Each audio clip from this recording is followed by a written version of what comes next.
hampir di sepanjang jalan Bapak pasti ketemu poster, banner, baliho, wah macam-macam pokoknya. Siapa orang pun yang belum kita kenal jadi kita tahu itu ada orangnya di situ.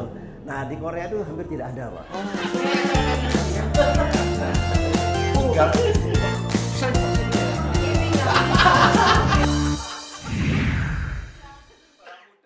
Meja makan bersama saya Bayu, Kris Budiarjo. Keren. Siapa tamunya? Kita bersama Laksamana Muda. Wih. Laksamana itu berarti laut. Iya. Laut. Laksamana Muda Eko Jalmo Ahmadi. Asmadi. Jadi kita akan bincang-bincang tentang suasana pemilu. Ini pasca pemilu ya, sudah selesai. Kita ingin menanya kepada beliau kan pernah di Pakis nih, ngerti dong suasana pasti kak. Dari dunia intelijen dan sebagainya, kita akan melihat suasana pemilu sekarang seperti apa sih secara nasional. Kebatinannya dan juga kelahirannya juga. Suasana di masyarakat itu seperti apa. Kita langsung saja kepada beliau. Pak Eko. Eko, oke, selamat sudah buka ya? Malam sudah Pak, terima kasih Mas Bayu. Ini Pak juga Kris. masih ada. Waduh, alhamdulillah kita. Mandi. Jadi kita di suasana meja makan. Alhamdulillah. Jadi begini Pak Eko, ini pemilu udah selesai nih. Iya Pak. Bagaimana Pak Eko kan suka keliling-keliling dari kacamata intelijen dan sebagainya. Suasana kebatinan dan suasana lahiriah lah juga. Bagaimana kondisi masyarakat kita sekarang ini pasca pemilu ini? Oke, terima kasih Mas Kris, Mas Bayu ya. Kalau kita lihat situasi saat ini sangat bagus sekali dibandingkan sebelum pemilu yang lalu, Pak. Dibandingkan pemilu yang lalu lah. Pemilu yang lalu itu sangat baik sekali. Dan Bapak-bapak juga semuanya merasakan, terutama untuk masyarakat Pak di daerah, Pak. Terutama masyarakat daerah. Baik secara kebatinan maupun secara lahiriahnya. Secara lahiriahnya mereka selesai pemilu kemarin itu rata-rata belum tahu pemenangnya, tapi mereka sudah tasakuran, Pak. Tasakuran, nggak tahu siapa yang menang ini. Tapi mereka tasakuran sukses pemilu. Sukses dengan damai. Damai, yang penting itu. Pemilu yang sukses. Betul. Pemilu yang lancar. Dan jujur, adil lah itu. Mereka merasa diayomi betul masyarakat di tingkat bawah ini. Terutama di daerah-daerah tingkat kecamatan ke bawah itu, Pak, saya rasakan betul. Mereka benar-benar merasa damai sehingga selesai pemilu, 2 hari selesai pemilu langsung tasakuran dan kebersamaan terbangun ya. Betul, antara Pak. pendukung 1, 2, 3 itu udah asik ya. Sudah baur mereka, Pak. Sudah baur. Sudah selesai lah ya. Sudah tidak bahas pilpres, tidak bahas pemilu. Mereka sudah bahas hidup kehidupan. Udah balik lagi kehidupan semula, Pak. Seperti contohnya saya kan kebetulan lihat di pedesaan-pedesaan Pak di Banten ya. Mereka kan kebanyakan bekerja petani dan nelayan. Yang nelayan ini mereka sudah baur, Pak. Padahal orang yang di pasar itu rata-rata pada milih 03. Terus yang di laut pada milih 02. Terus yang di langgar-langgar atau di musola-musola itu kan kebanyakan milih 01. Sekarang udah ada, Pak. Udah clear lah, udah cair langsung lah. Itu secara lahiriah yang kita lihat. Secara batinnya juga Mas Bayu sudah mulai berubah sekarang ini. Mereka sudah kalau dulu kan mendem diem gitu Pak ya, musuhan gitu kan Pak, sekarang udah cair ya. Sekarang mereka sudah sangat cair sekali Pak. Hampir kalau 2019 kayak terbelah hidup ini. Betul, kayak terbelah. Dan rata-rata kan waktu itu relawan itu belum begitu masif Pak ya, belum begitu masif geraknya mereka, dimana banyak relawan yang tapi militan waktu itu. Mereka dari Banten itu banyak yang beruduk ke Jakarta, Pak. Itu pemilu baru 2 hari mereka udah beruduk ke Jakarta. Padahal belum tahu hasilnya juga. Tapi kemarin ini untuk mendukung pemenangnya. Ini kalau kemarin kan Bapak rasakan, mereka langsung tasakuran kebanyakan motong kambing gitu. Motong kambing. Apa gara-gara ini ya? Apa gara-gara pola pemilu itu udah diperhatikan oleh masyarakat ya? Habis pemilu pasti ada gugat-menggugat. Kan kita udah 4 pemilu melakukan hal yang sama nih. Selalu seperti itu. Jadi masyarakat seperti udah ya ini polanya gitu. Dan itu lebih ke kepentingan elit, bukan mereka elit, tidak merasa terlibat lagi gitu loh. Tidak merasa terlibat lagi. Betul itu, betul. Karena saya merasakan betul, Pak. Kan sampai sekarang ini kita masih merasakan banyak sidang-sidang di MK itu. Baru proses sekarang. Baru proses. Nah, kemarin tuh nanya ada beberapa ini seminggu sebelum ada itu. Pak, apakah masih ada sidang lagi? Loh, itu yang sidang, saya bilang itu yang sidang yang mereka punya kepentingan saja mungkin. Kalau kalian kan di sini nggak tahu apa yang disidangkan.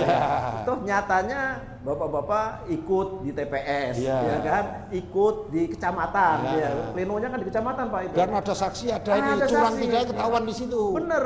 Dan kalau curang pun ada yang diproses ganti lagi kok. Ada Pak, ada yang diulang. Di tempat kami juga ada yang diulang. Tapi ya diulang ya nggak jauh beda hasilnya. Cuman di Banten itu yang diulang hanya ada 4 TPS di 3 kecamatan. Ya, artinya begitu ada indikasi ketidaklancaran apapun, kekeliruan ataupun kecurangan ataupun namanya, begitu langsung diadakan ulang. Ada aksi. Ada aksi. Nah, itu yang membuat puas masyarakat, Pak. Itu yang saya rasakan sekali. Begitu komplain, oke, nggak cocok atau kelebihan kartu, kekurangan kartu, ulang. Dan itu Indonesia. Dan aksinya langsung.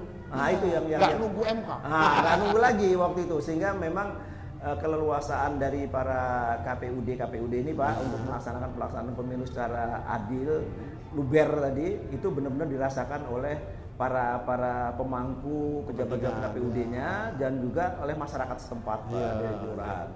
Iya. Jadi pemilu puas lah sebenarnya ya dalam pelaksanaan ini penyelenggara ini, mereka merasa terlibat dan dilibatkan. Betul. Karena KPPS juga dari masyarakat, bukan drop-dropan kan. Enggak, mereka penyelenggaranya kan dari mereka. Seleksi juga Pak, seleksi dari masyarakat. Iya, makanya dari RT RW kalau nggak salah ya. Iya.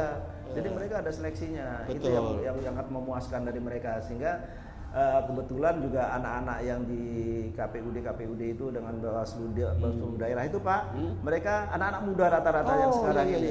Dan nggak ada yang orang, kalau dulu kan kebanyakan orang tua, sehingga kerja lembur sakit masuk angin. Bahkan ada yang itu tadi. Tapi ini enggak, memang bagus sekali pengaturan waktunya. Begitu selesai penghitungan, kelihatan anak-anak muda pada lelah, istirahat. Off dulu 2 hari. Off dulu Pak 2 hari Pak. Di Banten tuh off 2 hari Pak. Jadi setelah off 2 hari mereka baru dilanjutkan lagi. Memang waktu itu banyak yang bilang, wah ini mesti rekayasa, off 2 hari ada Pak. Tapi mereka jelaskan anak-anak ini. Pak, saya memang nggak kuat kalau kerja non-stop seminggu harus melek terus. Akhirnya mereka off dulu 2 hari. Waktu itu tanggal 20 ya kalau nggak salah, 18 sampai 20 kita off. 18 sampai 20 off, terus kemudian baru kerja lagi. Fresh lagi Pak, fight lagi dan alhamdulillah hasilnya kita rasakan. Seluruh masyarakat bangsa ini banyak dilibatkan. Dilibatkan semua unsur masyarakat, baik yang berpartai maupun non partai di dalam pemilu ini, kira-kira seperti itu. Pak, betul. Baik saksi dari partai, kemudian KPPS-nya dari masyarakat. Artinya masyarakat setempat atau lokal di lingkungan TPS itu sendiri yang menjadi penyelenggara pemungutan suara itu kan begitu kira-kira. Betul Pak. Ini luar biasa. Nah, beliau ini kan pernah jadi atas pertahanan di Korea Selatan. Apa itu bedanya pemilu di Korea Selatan dan pemilu di sini?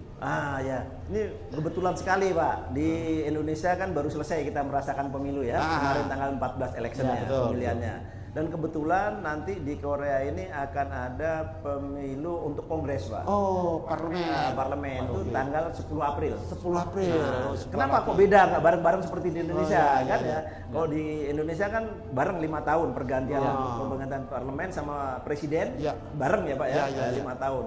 Kalau di Korea itu berbeda Pak. Untuk yang parlemen itu hanya 4 tahun masa. Per 4 tahun. Masa jabatannya. Masa penugasan jabatannya 4 tahun. Tapi untuk presiden mereka tetap 5 tahun. Sehingga ada selisih, selalu ada selisih. Tidak pernah bersamaan. Paling bersamaan ya setelah 4 tahun baru akan ketemu lagi nanti. Ya mungkin parlemen dan presiden itu jangan-jangan cuma di Indonesia yang bareng ya. Jangan-jangan. Yang sama-sama ya. Itu kan kita juga parlemen kita juga termasuk dalam asosiasi parlemen Asia Pasifik dan dunia Pak. Tentunya sudah dipertimbangkan juga. Mungkin itu dan efisiensi juga untuk Indonesia kan. Betul, untuk efisiensi dan kemudian waktu juga itu juga menunjukkan bahwa kita itu manusia Indonesia itu manusia yang bisa bekerja bareng, bisa bekerja kompak dan bisa bekerja sama dalam segala hal Pak. Dan itu termasuk di pemilu itu kita juga melaksanakan sama-sama. Ini nyata Pilpres sama Pileg di Indonesia asik-asik aja. Yang jelas sudah kita ceritain tadi kan. Aman-aman. Nah, bedanya apa ini? Bedanya Pak, hanya memang saya rasakan ada bedanya. Kebetulan saya waktu dinas di sana itu tahun 2005 pas juga pemilihan presiden Pak di sana itu. pas pemilihan presiden. Mereka minggu tenang sama 2 minggu. Kita juga di sini kan minggu kampanye itu kan 2 minggu ya, sama. Itu minggu tenangnya di sini 5 hari ya Pak ya. 3 hari atau 5 hari? 3 hari. Di sana 5 hari memang minggu tenangnya. Jadi ini yang kemudian kalau kita di sini masa kampanye itu kan hampir 2 bulan ya, hampir 2 bulan itu. Hampir di sepanjang jalan Bapak pasti ketemu poster, banner, baliho, wah macam-macam pokoknya. Siapa orang pun yang belum kita kenal jadi kita tahu itu ada orangnya di situ. Nah di Korea itu hampir tidak ada Pak. Tidak ada karena mereka rata-rata kampanye itu kampanye konsep Pak. Nah, lewat media seperti kita gini, dia buka podcast. Nah dia di TV, di televisi. Baliho enggak ya? Baliho hampir nggak ketemu gitu. Hampir tidak ketemu. Pengenal sosialisasinya lewat kampanye gimana ya? Lewat kampanye, lewat media. Lewat media. Karena kita tahu di sana hanya ada partai pemerintah dan partai oposisi. Jadi hanya dua. Multipartai. Tidak multipartai seperti kita. Nah ini yang saya rasakan sekali, sehingga tidak tampak seperti kalau di sini ada arak-arakan yang masif banget gitu kan. Di sana tidak begitu tampak. Ini yang hal yang saya rasakan secara fisik di sana. Nah kemudian Bapak juga tadi harus secara batinnya kan, secara batinnya. Nah, kalau di kita kan secara batin itu kalau sudah mendukung seseorang, perhatian, segalanya sudah dicurahkan gitu kan.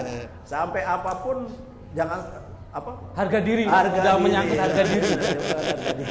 Tapi kalau di sana memang betul-betul mereka sudah logik Pak ya, saya lihat itu masyarakatnya sudah logik, mereka sudah mulai berpikir bahwa pergantian pemerintahan itu bukan segalanya, tapi itu adalah roda dari demokrasi yang akan membawa kehidupan mereka 5 tahun atau 4 tahun ke depan. Nah, jadi itu mereka sudah sangat menjiwai sekali. Nah, kalau di kita kan mungkin euforianya terasa pada saat kampanye. Selesai kampanye, pengawasan atau pengawalan program-program yang dikampanyekan kurang Pak di sini. Nah, di sana itu saya karena merasakan 2005, kemudian saya 2007 baru kembali, saya merasakan sekali masyarakat sana begitu kelompoknya kan hanya 2 nih Pak, kelompoknya menang. Mereka bukan langsung mendukung penuh aja gitu Pak, tapi mereka ikut ngawal. Kalau tidak sesuai dengan program-programnya, ini juga protes juga Pak. Kan Bapak tahu sendiri kalau di Korea itu kalau kampanye itu demo itu strike itu, mereka strike itu di pinggir jalan itu udah termasuk yang paling keras di sana Pak. Betul, musim dingin pun dia duduk aja di aja duduk gitu. Sepanjang kontainer, sepanjang jalan itu. Pokoknya duduk aja, protes asal sampai ditanggapi Pak. Itu mungkin yang sedikit berbeda dengan di Indonesia. Tapi kalau masalah yang lainnya saya kurang begitu tahu. Hanya memang masalah anggaran itu mereka, kalau mereka partainya kan cuma 2 Pak. Kalau mereka bukan 2, tapi di dalam partai 2 ini ada partai-partai lain, partai-partai lain yang mereka berkoalisi. Kalau mereka pencapaian audiensnya kurang dari 5%, maka pembiayaan selama kampanye nggak diganti oleh pemerintah. Sehingga kalau dia lebih dari 5%, dia boleh reimburse Pak. Reimburse Pak. Kalau di Indonesia banpol. Nah, mungkin itu sama banpol. Hanya kalau kita banpol kan selama 5 tahun. Kalau itu hanya election saja. Kalau di Indonesia itu partai politik itu dibiayai negara. Walaupun dibilang cukup relatif. Artinya APBN itu juga ada yang mengalir ke partai dengan basis hasil suara. Ada itu. Sesuai undang-undang itu ya. Aturan mainnya seperti itu. Nah, kemudian juga di provinsi juga sama, di kabupaten kota juga sama. Artinya soal besar kecilnya relatif cukup tuh susah ya. Artinya partai politik sebenarnya semakin besar perolehan suara semakin besar dana dari pemerintah untuk kegiatan partai eksistensi partai itu. Betul. Itu bedanya mungkin ya. Itu kayaknya gitu. Karena di sana yang jelas hanya mereka dapat ya pada saat setelah election. Okay. Setelah election. Jadi untuk election aja mereka embers. Kalau ya kasihan kalau partai yang kecil yang nggak dapatnya di bawah 5%. Nggak dapat. Nggak dapat, dia harus berjuang lagi dia nanti. Sama, kita kalau nggak dapat suara ya nggak dapat. Ya, kalau karena kita banpol kita per kepala Pak. Ya, kalau di sini kan thresholdnya 4% ya Pak. 4%. Ya? 4%. Kalau di sana 5% Pak. Masalah itu. Kalau belum yang ada perubahan ya Pak ya. Yang masuk threshold diganti oleh pemerintah biaya kampanye. Luar biasa. Luar biasa kalau itu. Di sini threshold banpol terus jalan. Ya. Sesuai dengan suara ya. partai itu, selama partai itu masih eksis, bisa ikut pemilu. Bedanya itu. Jadi kalau walaupun di Indonesia Pak, kalau misalnya dia tidak masuk ke DPR di Senayan, mereka tetap dapat Pak ya. Karena mereka juga ada calon-calon di kabupaten dan di provinsi Pak. Iya, kan kita sesuai dengan struktur. Ada banpol nasional, level nasional, banpol provinsi, dan provinsi kan tidak ada threshold. Betul. Kemudian kabupaten juga dapat. Suara berapa? Ada yang 5.000, ada yang 2.000, nggak apa lagi. Intinya ada. Soal besar kecil itu keputusan daripada DPRD bersama gubernur atau DPRD dan bupati. Bagus juga itu. Ada balance juga Pak untuk partai-partai, mereka tetap semangat untuk mengikuti yang akan datang. Betul. Karena bagaimanapun juga partai adalah salah satu mesin penyangga demokrasi ya. Pilar demokrasi. Semoga partai-partai ini semakin sehat. Kita tidak ngomongin ketokohan, tapi kita ngomongin yang tadi seperti di Korea. Apa sih misi visinya orang ini apa-apa? Semoga demokrasi kita juga semakin dewasa ke arah sana. Desa Mawacoro. Jadi tiap demokrasi sebuah negara berbeda itu ya tergantung budayanya. Kita tidak bisa harus sama dengan Korea Selatan, nggak bisa juga. Cuma suasana kebatinan yang penting. Artinya suasana habis pemilu dan proses pemilu seperti apa. Kan gitu. Betul Pak. Itu yang saya rasakan sekarang tuh Indonesia tuh hampir mirip dengan Korea Pak. Sudah untuk selesai pemilu Pak. Suasana damai. Tidak ada lagi gejolak, tidak ada konflik. Dan itu mereka rata-rata ya karena mungkin tidak bersamaan ya Pak kalau di Korea itu antara parlemen dengan presiden sehingga gejolaknya itu tidak terakumulasi kan. Tapi kalau di kita nih betul-betul ini terakumulasi nih karena sebagian atensinya kepada presiden, sebagian kepada partai siapa pileknya gitu kan. Ini kan baru-baru ini aja sebenarnya. Baru 2 kali ini yang pilpres. Yang pasti kita juga menghadapi pilkada. Nah itu hebatnya lagi. Kita sekarang ini tidak ribut antar pimpinan partai terutama di lokal karena mereka sedang sibuk koalisi untuk pilkada. Ini proses ini sekarang. Bahkan bulan depan itu kalau tidak salah sudah mulai untuk calon independen. Independen sudah mulai pengumpulan KTP. Mulai sekarang mungkin malah. Mulai aksi untuk mengumpulkan paling enggak kan 1 juta ya Pak ya. Tergantung penduduk. Ya. Kalau ada 10% kalau tidak salah dari jumlah penduduk untuk memberikan dukungan di Pilwali dan Pilbub. Nah, Pilgub juga sama. Nah, ini memang yang menarik di kita. Agustus nanti kita sudah kampanye pemilihan gubernur dan bupati 540 lebih kabupaten kota pemilu lagi. Semoga kebatinannya terjaga karena koalisi bisa berubah. Jadi kalau sekarang itu koalisi 02 belum tentu di Pilgub itu sama. Betul Pak. Itu betul sekali karena di daerah itu kan belum tentu masyarakatnya cocok dengan yang satunya sehingga mereka mencari koalisi tentunya yang seaspirasi dengan tempatnya. Artinya sekarang ini daerah ya terutama tokoh-tokoh daerah kenapa tidak ribut seperti tokoh nasional karena mereka lebih disibukkan partai-partai untuk mencari kandidat gubernur di 37 provinsi loh dan 40-an kabupaten kota. Itu luar biasa itu Pak. Tapi mungkin itu kalau saya analisa Pak dari sisi saya sebenarnya kalau dibilang penciptaan kondisi juga tidak ya. Pengalian juga bukan juga. Tapi memang itu sesuai program pemerintah yang dijalankan. Tapi salah satu kesepakatan. Dan itu juga kesepakatan kan Pak. Tapi juga salah satu untuk pembelajaran kepada masyarakat Pak bahwa mereka itu tidak bisa sekarang ini saya tetap pada satu itu Pak. Oh ternyata dinamis Pak sekarang ini, sangat dinamis sekali. Begitu pilpres selesai kita udah pilpres lagi. Jangan berantem. Kita sekarang jadi bolo kan? Jadi koalisinya macam-macam. Kita pilpres berbeda. Benar. Tapi begitu pilgub satu kubu. Atau sebaliknya. Bagus sekali Pak.